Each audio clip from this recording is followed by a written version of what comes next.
Olá, oitavo ano, estamos aqui para a nossa aula de produção textual dessa semana, galerinha. Então, eu espero que vocês tenham feito a atividade que foi proposta na agenda da semana passada, né? Que era justamente fazer a leitura do texto e responder as questões com referente a ela. E hoje nós iremos corrigir essa atividade, beleza? Então, na aula de hoje a gente vai fazer a correção e iremos ver a proposta de produção que está sendo pedida com relação a esse gênero textual, para vocês verem como é que vocês vão fazer, certo? Então, vamos lá para a nossa material. Gente, na unidade 5, capítulo 2, a gente está vendo justamente o conto fantástico, né? Como o tio explicou para vocês a questão da realidade do fantástico, nós vimos aí que é um texto, né, que vai desafiar a racionalidade, porque ele vai utilizar o ilógico, o sonho, a construção de uma história, né? Que os contos fantásticos a gente viu que são textos pequenos, que vão justamente colocar e utilizar essa situação extraordinária, né, absurda, que vai contrapor o real, no caso, o lógico, né, que a gente vai ver aí, e eu mostrei bem a vocês, que a utilização de fantasmas, de piratas, de monstros, bruxas, né, em que tudo é resolvido com a magia. Então, o mundo fantástico, ele vai realmente utilizar esse tipo de elemento, né? Então, os seres sobrenaturais, né, os mitos mitológicos, os mitos folclóricos é o que vão estar dentro desta realidade do conto fantástico, né? Por exemplo, se a gente for contar, já está falando, contar a história do Saci Pererê, se a gente for contar a história da Yara, tudo isso aí é conto fantástico. São textos pequenos que a gente vai ter elementos como personagens principais dessa história, que eles vão sair do lógico, certo? E vão entrar no mundo irreal. Então aqui, gente, ó, os contos fantásticos podem ser encontrados no livro, sites, internet, nós vimos isso aí, né? Que o modelo realmente onde vocês vão encontrar eles é bastante diversificado. Divertem tanto os adultos como crianças, né? Nós sabemos que tem criança que adora esse conto fantástico, mas também os adultos muitas vezes são levados à leitura desse tipo de texto, né? Principalmente como eu mostrei a você as sagas, né? Crepúsculo, Harry Potter, Senhor dos Anéis, é algo que os adultos também vão gostar disso aí, por achar bem mais emocionante a história, ok? Então, o que é que a atividade de vocês está sendo proposta? Vocês vão ler um conto, né, de um dos nomes pioneiros da criação do fantástico, que é o Edgar Allan, certo? Que na primeira parte da história, o narrador se abriga em um casarão desconhecido e começa a observar os quadros lá presentes. Um deles vai chamar a atenção do narrador, que toma conhecimento da perturbadora história da pintura. Na segunda parte do conto, a história da tal pintura é contada. Então, vamos lá, gente, ó. O retrato oval. Então, é com base em uma pintura, em um quadro, né, que o personagem vai se deparar com ele e assim vai acontecer a história. Então, vamos ver o que é que o Edgar Allan está colocando aqui. A moldura era oval, ricamente dourada e ornada e filigrana, no estilo mourisco. O que é isso, gente? Ele está dizendo que a moldura que estava lá era meio arredondada, né, do quadro, por isso que tinha uma estrutura oval, né, ricamente ornada. Então, essa parte da decoração do quadro era bem chamativa. Como obra de arte, nada podia ser mais admirável do que a pintura propriamente dita, mas podia dar-se o caso de não ter sido a execução da obra, sem sequer a beleza imortal da fisionomia que tão súbita e veemente me tinham perturbado, né? Então, algo estava lá pintado, né, e que chamou a atenção do narrador. Era uma jovem da mais rara beleza, cuja alegria nada ficava a dever ao encanto. E maldiçoada foi a hora em que viu, amou e desposou um pintor.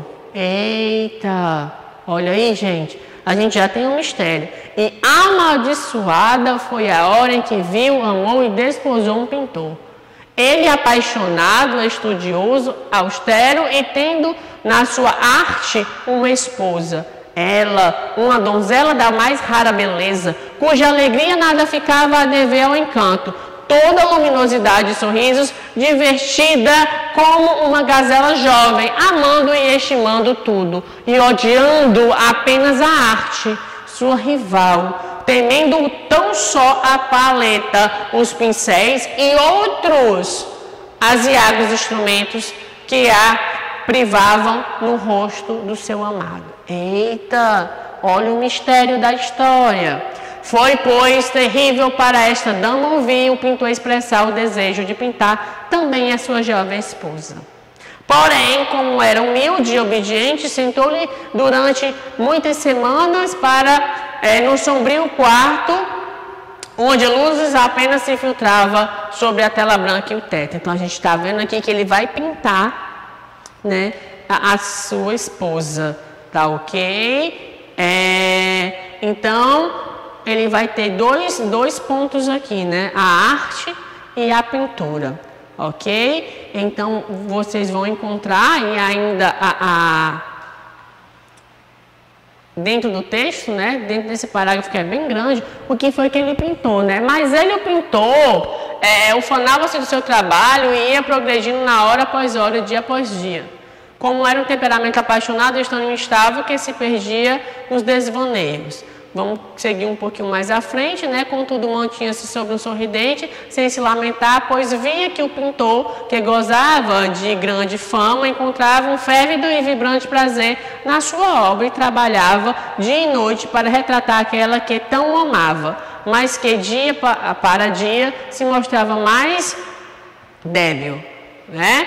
E de fato, quem contemplava o retrato referira em voz baixa a sua semelhança com uma imensa maravilha e com prova não menor da capacidade do pintor e de seu profundo amor que pela retratara de modo assim, inexcedível. Então, gente, a pintura era linda, né?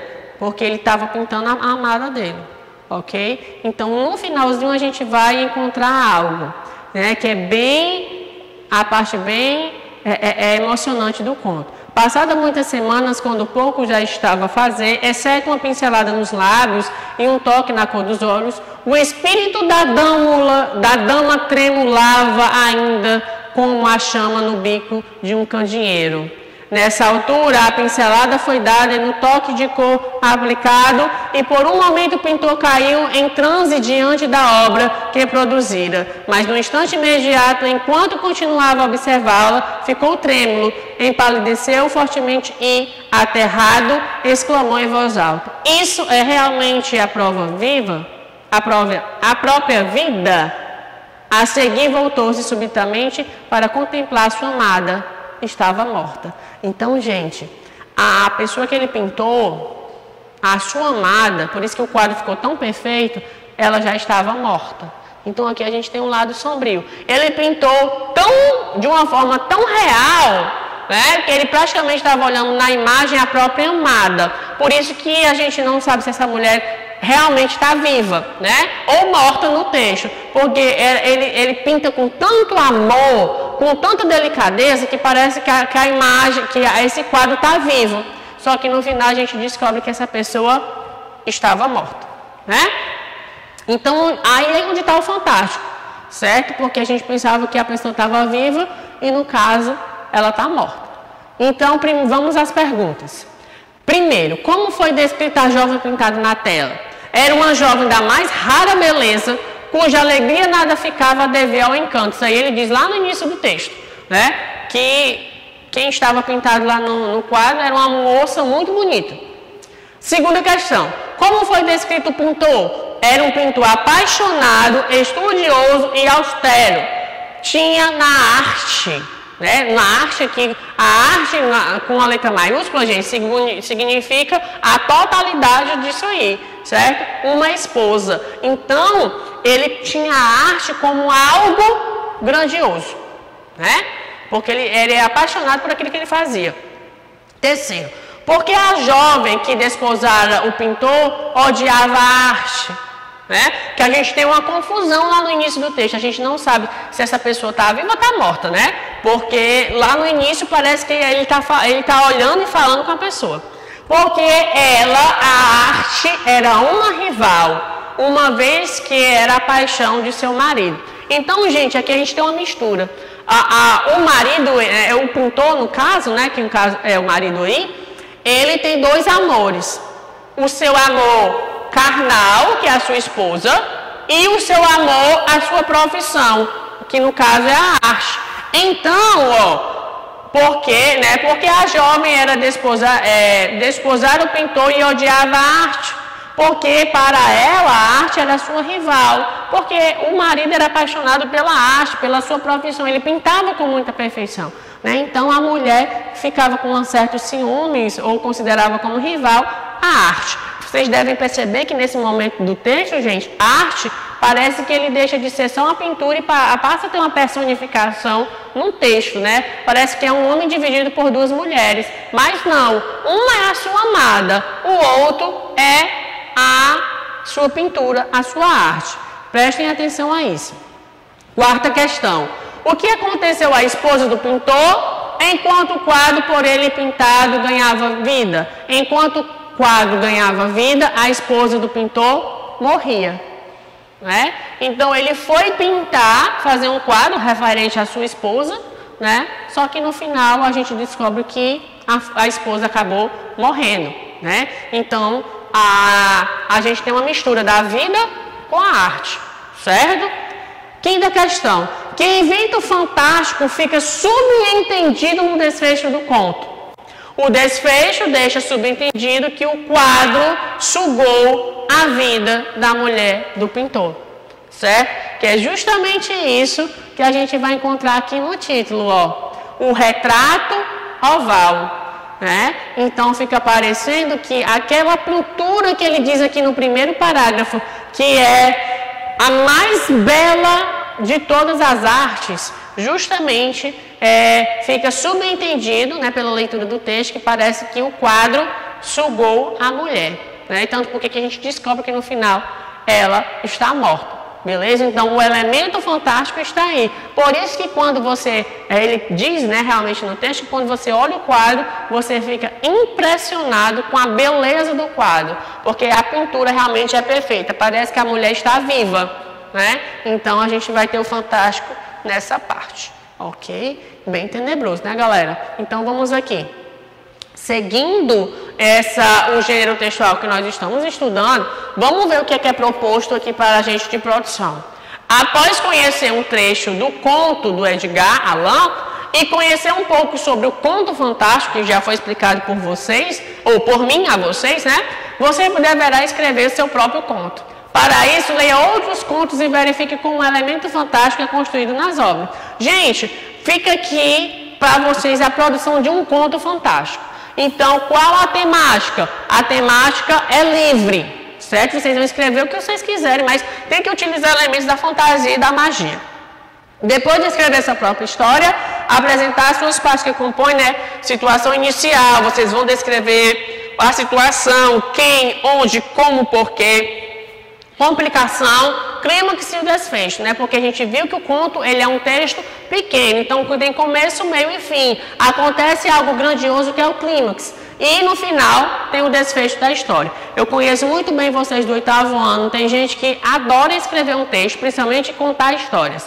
Então vocês vão ter aí a liberdade de escrever esse texto. Certo?